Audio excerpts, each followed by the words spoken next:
સુરતમાં શેરડી વાવેતરને લઈને નવો વિવાદ ઊભો થયો છે। શુગર સંચાલકો અને ખેડૂતો આમને સામને આવી ગયા। શુગર સંચાલકોનું કહેવું છે કે 1 સપ્ટેમ્બરથી શેરડી વાવેતર કરવું, 1 ઓક્ટોબરથી વાવેતર કરવા ખાંડ ઉદ્યોગ સંઘનો પરિપત્ર છે। ખાંડ ઉદ્યોગ સંઘના એમડીનો શુગર મિલોને પરિપત્ર। શુગર સંચાલકોની મનમાનીથી ખેડૂતોમાં આક્રોશ છે।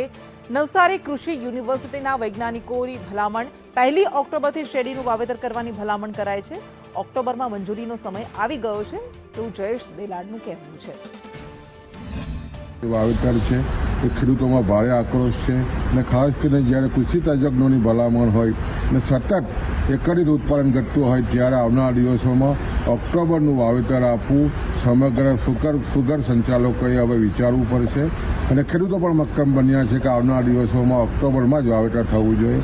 આ અનુસંધાનમાં તમામ સુગર મિલોએ એકત્રિત થઈને ઓક્ટોબરનું વાવેતર કરવું જોઈએ।